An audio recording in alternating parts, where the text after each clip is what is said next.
Whether you're a football coach who noticed that one kid with brand new boots and iPhone, or the mum whose once sweet little boy has turned secretive and angry, or the dad whose heart sank when he realised a knife had gone missing from the kitchen drawer. They could all be signs your young person is being groomed by County Lines gangs to run or even sell drugs. Unexplained gifts or changes in behaviour could be signs they need your help to escape the danger. Call Crime Stoppers 100% anonymous on 0800 555 111.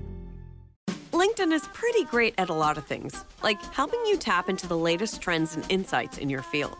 We cannot stop your coworker from tapping her pencil. LinkedIn can help you find new jobs that align with your career goals. We cannot help you find the source of that weird smell in the office fridge. Ew.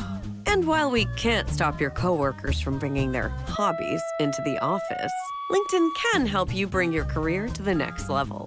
LinkedIn is the network that works for you. Salut à toutes, salut à tous. C'est parti aujourd'hui pour Paris-Nice, la course au soleil. Après le Tour Down Under et l'UAE Tour, on attaque un tour un petit peu plus prestigieux là avec ce Paris-Nice. Le vainqueur se fera une belle ligne à son palmarès. Principal favori, ce sera Jonas Vingegaard qui n'a jamais remporté Paris-Nice. Mais il aura plusieurs adversaires de talent face à lui. On va d'abord s'intéresser un petit peu au parcours. 8 étapes avec pas mal d'arrivées prévues pour les punchers. Dès la première étape avec un petit mur là juste avant l'arrivée.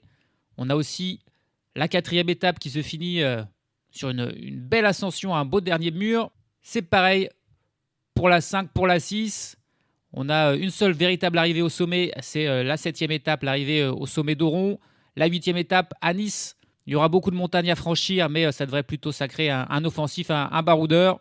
Et puis il y aura peut-être une seule étape pour les sprinteurs. C'est la 2e étape. En plus de ça, il y a un chrono par équipe lors de la 3e étape. Donc voilà, des petits profils divers et variés. C'est assez indécis sur qui seront les vainqueurs d'étape. Il y aura beaucoup d'ambitieux, d'attaquants qui vont vouloir aller chercher des succès de prestige.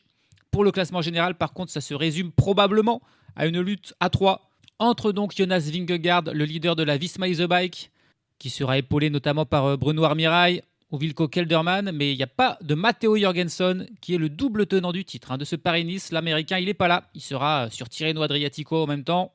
Donc tout repose sur Vingegaard, qui aimerait enfin remporter ce Paris-Nice dans sa carrière. Face à lui, il aura surtout Juan Ayuso, l'ancien coureur de la Team Emirates, qui joue désormais pour la Lidl Trek et qui aura à cœur de montrer que voilà, il est un leader en puissance et pas un simple équipier comme il l'était souvent, parfois, disons, du côté de la Team Emirates. Et puis on aura Oscar Only. Lui aussi, il a changé d'équipe, il a rejoint l'Ineos Grenadier et il a un très bel effectif avec lui. Carlos Rodriguez et Kevin Vauquelin, notamment pour l'épauler. Il y aura un gros travail d'équipe. L'Ineos Grenadier qui sera très certainement l'équipe à suivre sur ce Paris-Nice. Et puis derrière, on a quelques outsiders avec la Team Emirates qui, pour une fois, ne sera pas favori parce que Joao Almeida, qui devait venir, a abandonné. Là, il a déclaré forfait à la dernière minute. Du coup, ça sera probablement Brandon McNulty, le leader. Et on voit mal McNulty quand même aller remporter ce Paris-Nice. Donc voilà, c'est rare, mais la Team Emirates est un outsider. C'est aussi le cas de la Red Bull Boranzro, qui est venu avec Daniel Felipe Martinez comme leader. Mais pas de Roglic, pas de Lipovic, pas de Evenepoel du côté de cette équipe allemande. On a les Français Lenny Martinez pour la Bahrain Victorieuse, David Gaudu pour la Groupama FDJ, voire Nicolas Prodhomme pour la Decathlon ou Mathis Rondel pour la Tudor qui vont vouloir aller chercher un top 10 au classement général. C'est le cas aussi de Valentin Paré-Peintre pour la Soudal Quick-Step. Et puis sinon, c'est à peu près tout. Quelques autres grimpeurs comme Harold Terrada pour l'Exis Astana Team ou Eddie Dunbar pour la Penirello Q36.5. Mais voilà, pour les luttes pour la victoire et pour le podium, ça sera essentiellement entre Vingegaard, Only et Ayuso sur ce Paris-Nice qui commence donc aujourd'hui. Première étape, une étape qui pourrait s'ouvrir à un sprinter, mais un sprinter très solide, parce que juste avant l'arrivée, il y a donc une ascension à franchir. Alors il y a plusieurs ascensions d'ailleurs à franchir tout au long de la journée, mais la dernière, la côte de Chanteloup-les-Vignes, c'est 1 km, mais à 8,3%. C'est donc un petit mur qu'il faut franchir 2 fois, la dernière fois à 11 km de l'arrivée. Et donc, lesquels des sprinteurs seront capables de passer ce mur? Ça dépendra bien sûr de l'attitude du peloton. Est-ce qu'il y a des attaquants, des punchers qui vont tenter de sortir dans ce mur-là et ensuite finir un petit peu en solitaire? Ou est-ce qu'on aura un groupe, un peloton un petit peu réduit pour aller se livrer la victoire Alors des sprinteurs, il y en a quelques-uns, et des sprinteurs qui peuvent passer les bosses, il y en a aussi quelques-uns, par exemple, et surtout Binyam Girmay pour la NSN. On a aussi Orluis Aola pour la Movistar, Dorian Godon pour l'Ineos Grenadier, voire Brian Cocard pour la Cofidis. Pourquoi pas Matteo Trentin, Lorenz Pitti, Matthias Vacek. C'est des coureurs qui sont rapides, qui savent gérer ce genre d'arrivée un petit peu compliqué. Mais voilà, il y a aussi peut-être même les favoris du classement général qui pourraient s'affronter dès aujourd'hui dans ce petit mur avant l'arrivée. Ou alors peut-être qu'on montera de manière un petit peu plus tranquille et que les purs sprinteurs comme Phil Barros, comme Kees Bol, comme Pascal Ackermann ou Milan Fretin seront capables d'être là dans le final et d'aller se disputer la victoire.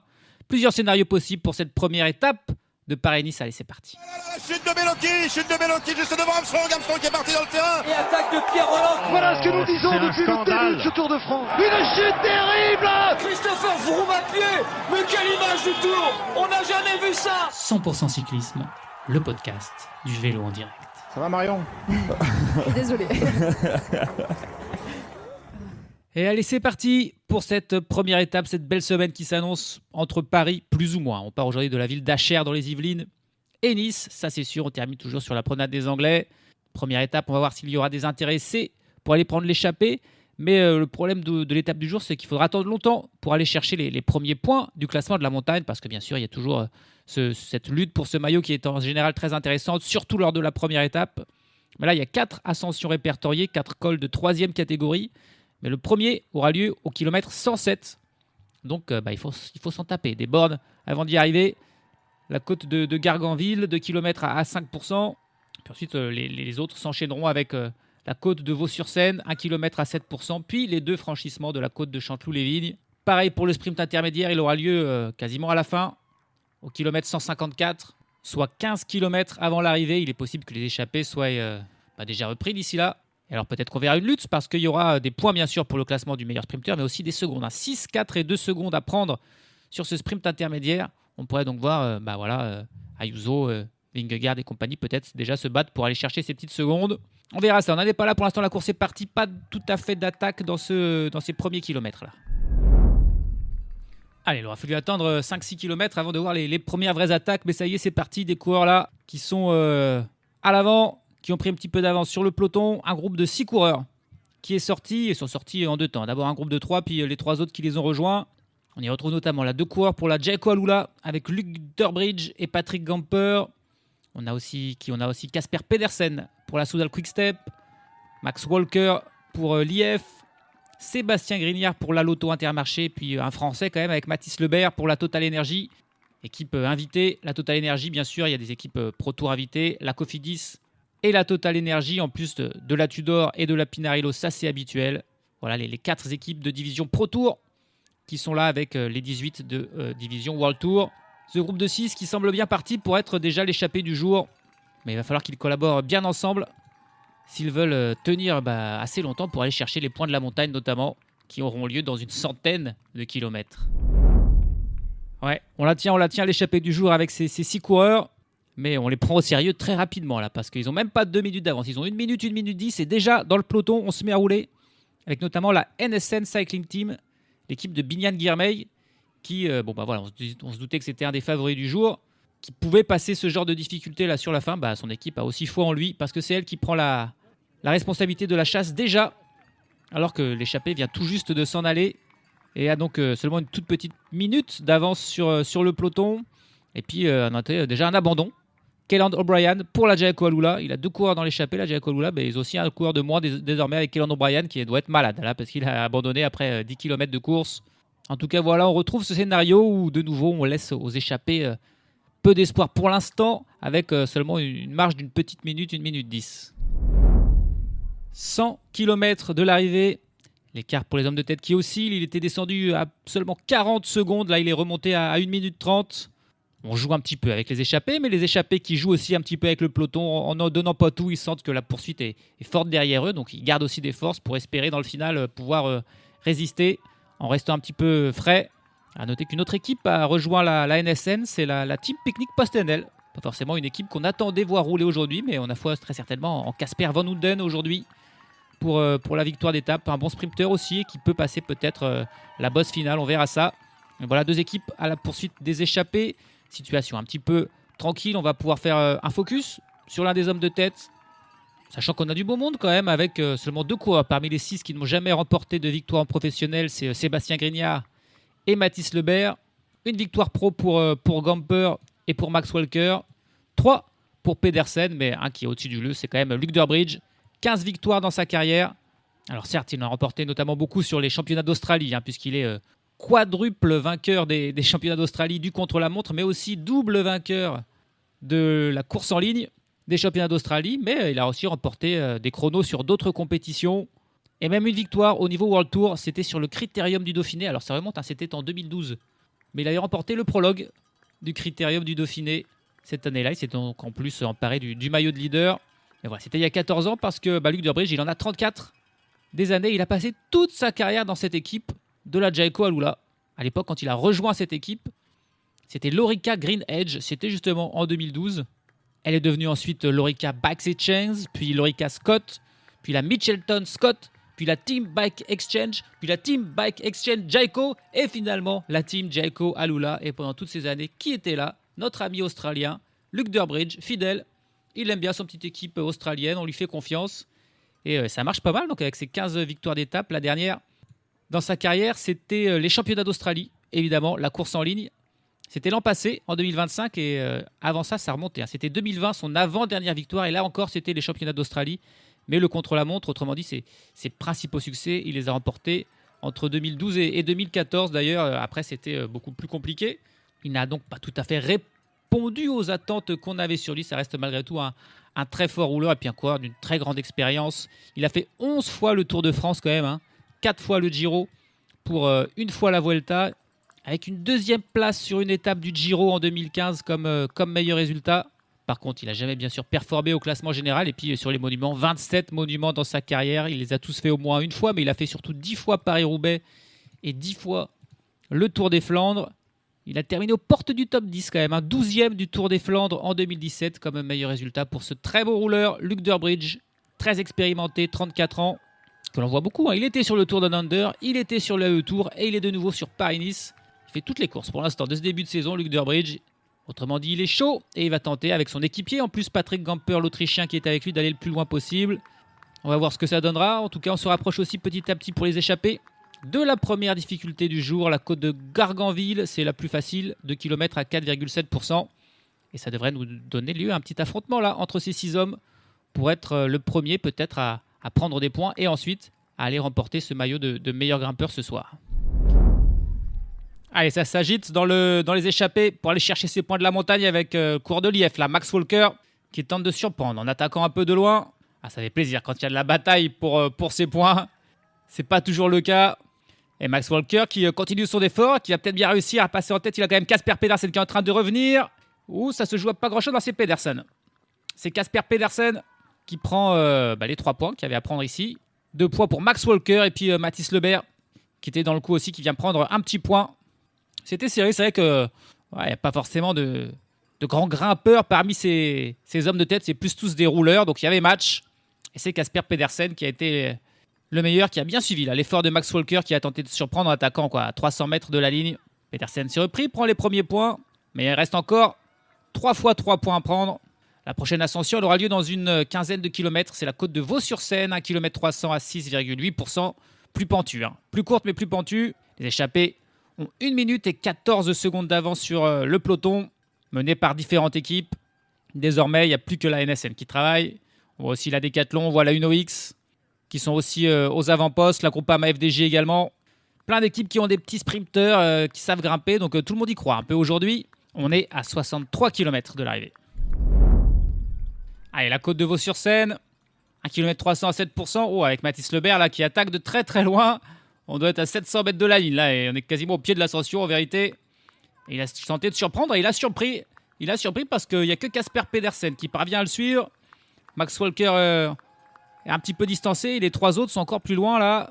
Le duo de la Jayco Alula, Luke Durbridge et Patrick Gamper en compagnie de Sébastien Grignard. Ça a pas mal marché, mais encore une fois, Casper Pedersen, comme tout à l'heure avec Max Walker, il est celui qui a le mieux réagi. Et il est dans la roue de Mathis Lebert. C'est lui qui est passé en tête de la première difficulté et qui est bien parti pour passer en tête de la seconde. Ah, mais on est encore à 500 mètres de la ligne. Donc, compliqué ce qu'a fait Mathis Lebert. S'il était tout seul, il aurait pu continuer, mais là, avec Pedersen dans la roue, c'est compliqué. Et il se retourne pour voir où est Max Walker et les autres. Pour l'instant, ils ne sont pas dans la roue. Est-ce qu'ils vont pouvoir se faire au moins un sprint entre deux? J'ai l'impression que le final, en plus, c'est un petit peu sur du plat. Allez, c'est parti avec ce sprint entre Mathis Lebert et Casper Pedersen. Mais voilà, Casper Pedersen, beaucoup plus puissant. Il va passer en tête une nouvelle fois de cette difficulté, prendre les 3 points. 2 pour Mathis Lebert. Et derrière, ils sont loin, hein, les 4 autres. Et ça y est, c'est Max Walker qui prend le petit point qui restait. Les 3 autres sont dans sa roue et ne se soucient pas du tout de cette lutte pour la montagne. C'est vraiment une lutte à 3 entre Pedersen, Lebert et Walker. Mais c'est Casper Pedersen qui pour l'instant fait la bonne affaire. Il a 6 points. Il reste encore 6 à prendre. L'écart qui est toujours d'1 minute et 12 secondes. Hein. C'est vraiment toujours assez stable pour les 6 hommes de tête face au peloton. Je pense qu'ils iront au moins jusqu'à la prochaine ascension. La côte de Chanteloup-les-Vignes, c'est dans une vingtaine de kilomètres. Ça sera peut-être plus compliqué pour la deuxième ascension de cette côte qui, elle, sera à seulement 10 km de l'arrivée. Pour l'instant, on est encore assez loin de l'arrivée, 45 km. This episode is brought to you by Stouffer's. Here comes 3-time juggling champion Natalia Rogers. She's juggling law school, her TA job. Oh, narrowly catches the laundry. What's that 4th ball? Parents unexpectedly showed up at dinner time? Is that too much for Natalia?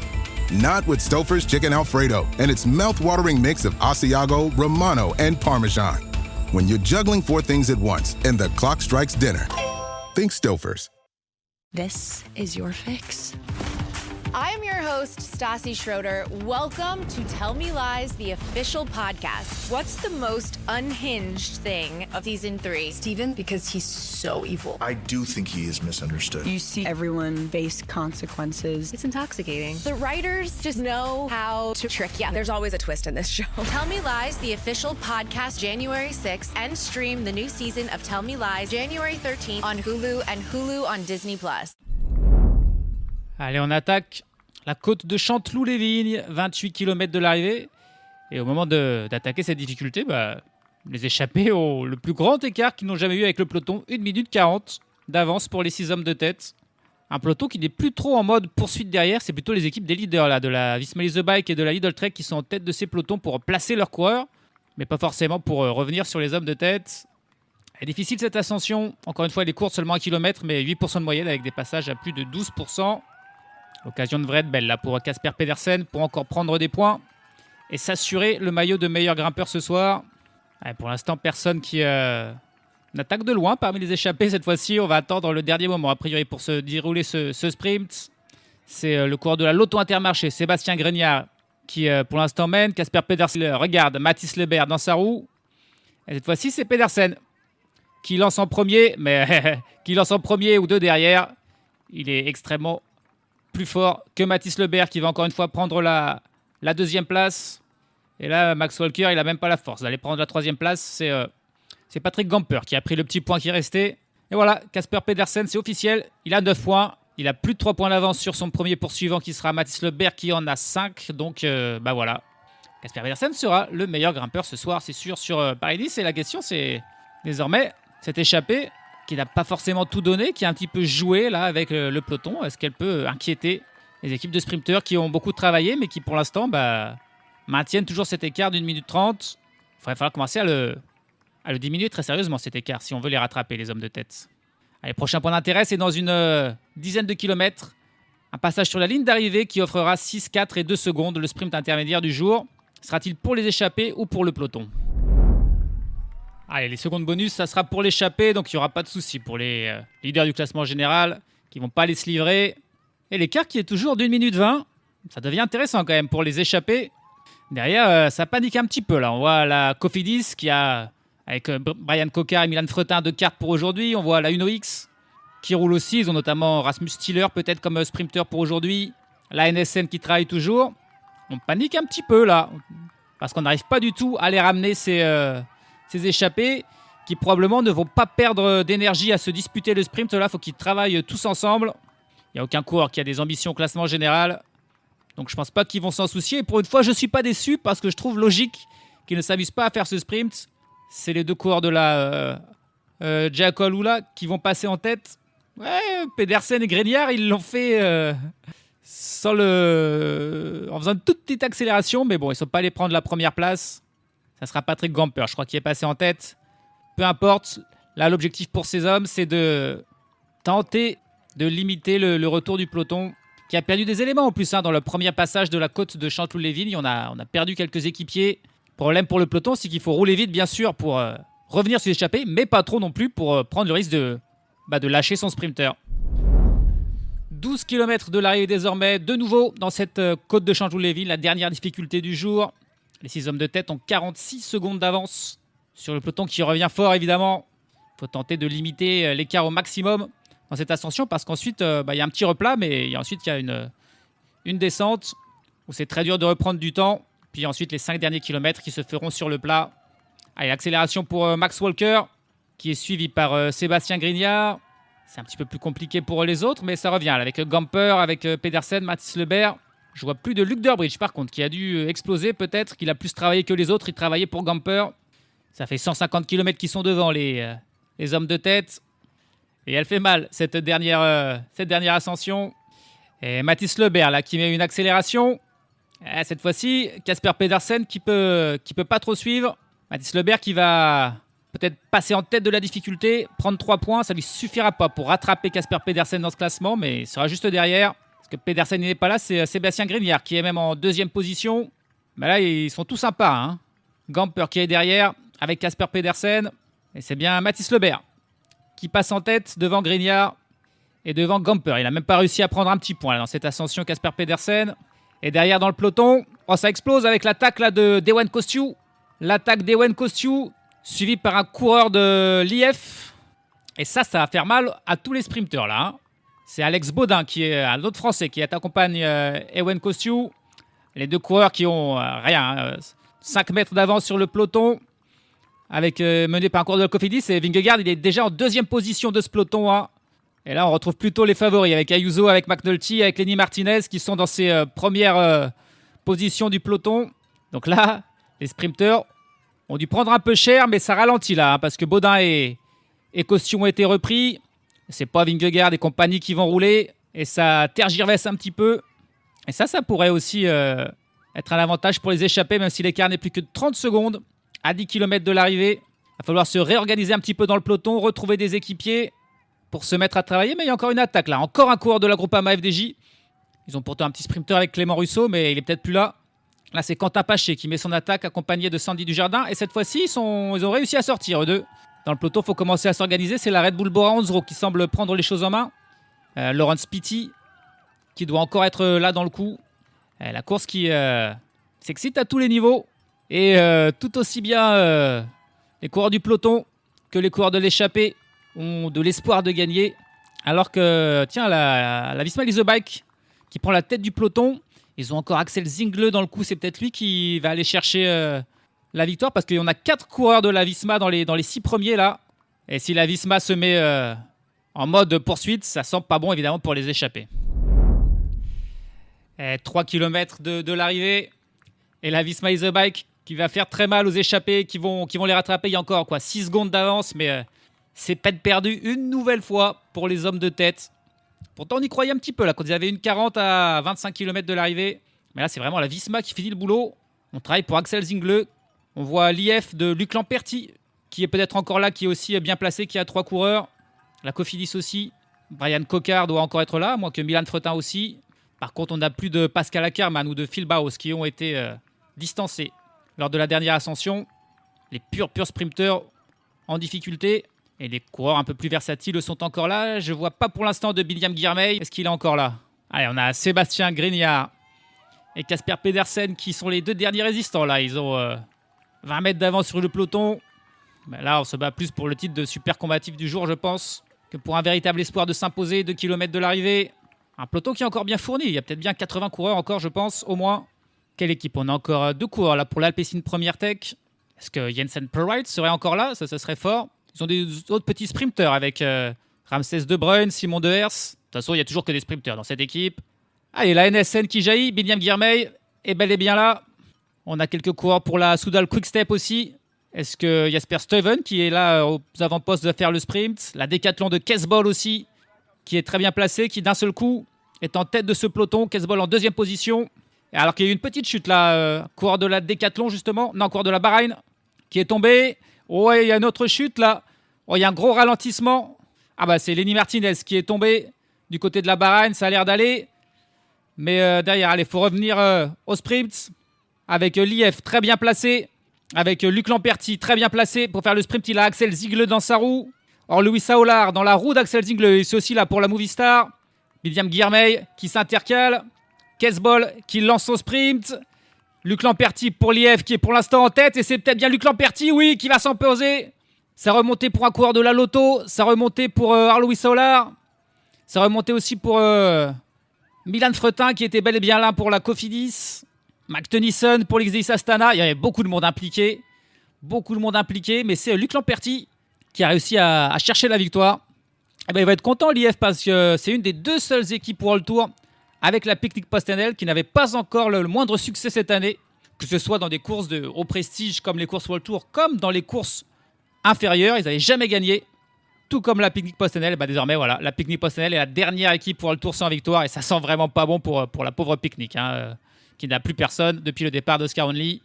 Allez, on revoit ce sprint avec c'est Vandenberg, bon sprinter, équipier dans Lamperti qui le lance, avec Zingle et Aulard dans sa roue. Jensen Prowide qui était bel et bien là pour l'Alpecin Première Tech. Ils étaient là les sprinters, avec Binyam Guillermey. Et Binyam Guillermey, il prend la roue de Luc Lamperti. Le problème, c'est que Luc Lamperti, il suit les barrières. Et du coup, il n'y a pas d'espace. Et c'est tout l'autre côté où ça se libère, où on retrouve Milan Fretin, où on retrouve Vito Brett pour la Lotto Intermarché, qui avait tout l'espace du côté gauche de la route, alors que Binyam Guillermey, il n'y a aucun espace côté droit. Et ça a permis, ce coureur de la Lotto, la Vito Brett, pas forcément celui qu'on attendait, de faire 2e. C'est Louis Saoulard qui vient faire 3e. Et on n'a pas vu, après la chute de Martinez, il y a clairement eu autre chose qui s'est passé. Le peloton qui s'est quasiment arrêté. Parce que là, Jonas Vingegaard, il a passé la ligne 1 minute après l'arrivée de Lamperti. Alors, c'était le dernier kilomètre, donc il n'y aura pas de temps perdu pour tous ces coureurs. Mais il s'est passé quelque chose. Voilà, on voit Carlos Rodriguez qui n'arrive que maintenant. Ça fait plusieurs minutes. Il arrive en même temps que Lenny Martinez, justement. Lui, on a vu sa chute, mais il est tombé tout seul. Et juste après, il s'est passé quelque chose d'autre, un ralentissement, qui a fait que la plupart des coureurs ont été bloqués derrière. Mais par contre, les sprinteurs ont pu, eux, se disputer la victoire. Et c'est l'Américain Luc Lamperti qui offre donc la première victoire de sa saison à l'IF et qui sera le premier leader de ce Paris-Nice. C'est la plus belle des victoires de la carrière de Luc Lamperti, la 7e. Auparavant, ses seules victoires, c'était sur le Tour de Taïwan, sur le Tour du Japon ou le Tour de République tchèque, et donc des courses évidemment un petit peu moins prestigieuses. Il a bien fait de quitter la Soudal Quick-Step à l'intersaison, où il n'était que le lanceur, le poisson pilote de Tim Merlier ou de Paul Magnier. Là, c'est lui qui a été lancé par Marine Vandenberg et il allait joliment chercher la victoire en résistant au très beau retour de Vito Brett, donc le coureur de la Lotto Intermarché qui vient prendre une belle 2e place, même s'il a tapé son vélo de rage en voyant qu'il était passé si près d'une incroyable victoire, le coureur belge. La 3e place pour Louis Saoulard de la Movistar. Milan Fretin pour la Cofidis qui prend la 4e place juste devant Binyam Guillermey, bloqué contre les barrières. Jensen Prowide 6e, Mike Tennyson 7e. La 8e place pour Zacharias Kohler Lolland, coureur norvégien de l'Uno-X Mobility. Tiens, je ne le connaissais pas encore. Celui-ci, Axel Ziegler, son équipe a travaillé pour lui énormément. Il s'est raté. Alors qu'il était très bien placé dans la roue justement de Lamperti au moment de lancer le sprint. Il finit seulement 9e. Robert Donaldson pour la Jayco Alula qui prend la 10e place.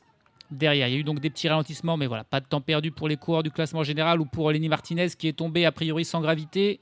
On notera quand même un Pablo Castrillo en grande difficulté qui lui, il a été distancé à la régulière et qui perd plus de 6 minutes aujourd'hui. Et puis le dernier du jour, Tim Naberman pour la Picnic PostNL termine à 11 minutes et 20 secondes du vainqueur. Et on n'oublie pas l'abandon pour Kellen O'Brien, le coureur de la Jayco Alula. Classement général, évidemment, Luc Lamperti, leader devant Vito Brett et Louis Saoulard au petit jeu des bonifications. Luc Lamperti aussi le leader, bien sûr, du classement par points, toujours devant Brett et Louis Saoulard. Classement de la montagne, Casper Pedersen a fait le boulot, il a 9 points. Mathis Lebert, 2e, en a 8. Max Walker, 3e, en a 3. Et puis au classement du meilleur jeune, Luc Lamperti, qui n'a que 23 ans, et aussi porteur de ce maillot. Il devance Milan Fretin et ce fameux Zacharias Lolland de l'Uno-X. Demain, tous les sprinteurs comme Phil Bauhaus ou Pascal Ackermann qui n'ont pas pu participer à l'emballement final, ils auront leur revanche. Parce que demain, c'est l'étape pour sprinteurs. Il y a quand même 3 petits cols de 3e catégorie à franchir, mais ça sera pour les échappés. Le final est complètement plat. L'arrivée à Montargis sera un sprint massif, car en plus, il n'y aura pas de vent annoncé a priori pour demain, donc pas de souci. Les grosses cuisses du peloton vont s'affronter, il faut qu'ils en profitent parce que ça sera probablement leur dernière chance de la semaine sur ce Paris-Nice. Salut à tous, salut à toutes. I'm here on the job site with Dale, who's a framing contractor. Hey, good morning. Dale traded up to Geico Commercial Auto Insurance for all his business vehicles. We're here where he needs us most. Yep, they sure are. We make it easy for him to save on all his insurance needs, all in one place, with coverage that fits his business and bottom line.